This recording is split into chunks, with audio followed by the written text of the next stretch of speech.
Olá, pessoal. Vamos falar um pouquinho sobre os três estados físicos da matéria: o sólido, o líquido e o gasoso. Uma noção básica aqui para vocês identificarem as principais características desses estados, tá?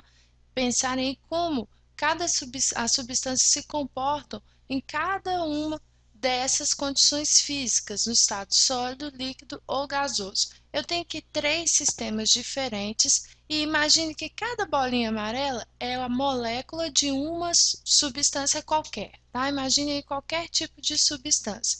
No estado em que há maior organização dessas moléculas, que elas estão mais próximas, com uma vibração menor, isso porque elas têm uma menor quantidade de energia, nós temos então a caracterização do estado que nós conhecemos como estado sólido. No estado sólido, as substâncias, as moléculas estão bem organizadas, o mais próximas das outras possíveis, porque a quantidade de energia é, é menor, tá bom?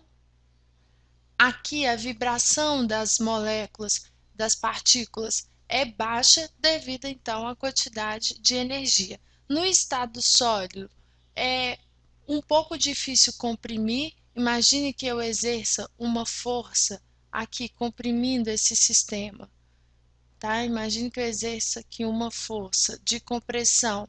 Esse sistema ele não é facilmente comprimido. A forma do sólido é uma forma fixa. Imagine aí, por exemplo, vocês comprimindo uma bola de sinuca. Por mais pressão que vocês exerçam com a sua mão, a bola de sinuca ela vai permanecer com aquela mesma forma ali. Por quê? Porque as partículas já estão muito próximas, então não existe espaço ali para elas se alojarem de uma maneira diferente, tomando aí uma forma diferente. O volume ocupado pelo sólido é um volume fixo, tá? E o volume é igual à forma do sólido. Os sólidos são as substâncias aí mais densas, lembrando que a densidade é igual a massa sobre volume. Os sólidos são substâncias muito densas. Para uma mesma massa, um volume muito baixo, então a densidade fica aí uma densidade alta, tá bom? Se eu fixar aqui a quantidade em massa, pensando na massa constante. Já no estado líquido, que é aqui o nosso sistema 2, as partículas das substâncias estão aí um pouco mais livres, um pouco mais afastadas umas das outras. Isso porque a quantidade de energia aqui já é um pouco maior do que a quantidade de energia dos sólidos. Então, essas partículas têm uma vibração um pouco maior, o que afasta aí mais a partícula uma da outra. Aqui também, se eu exercer uma pressão, vamos imaginar aqui que eu vou exercer uma força de compressão.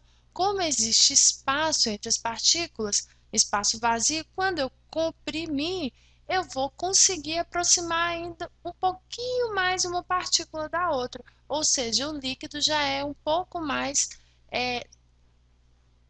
ou melhor, ele sofre mais compressão do que o sólido, né? Considerando aí que o sólido não sofre compressão nenhuma, o líquido ele já pode ser comprimido. O volume que o líquido ocupa é um volume também fixo, tá bom? E a forma que o líquido toma é a forma do recipiente que o contém, tá? Justamente por causa dessa mobilidade. Então, por exemplo, se você tem água dentro de um copo, a forma da água naquele momento é a forma do copo. Se esse copo se quebra, se parte, o que que acontece? As moléculas de água se espalham aí, por exemplo, pelo chão ou pela mesa, para quê? Para tomar a forma ali do espaço que foi concedido para ela naquele momento, tá? A densidade dos líquidos também é uma densidade intermediária, tá bom? E para terminar aqui, o último estado, o estado gasoso.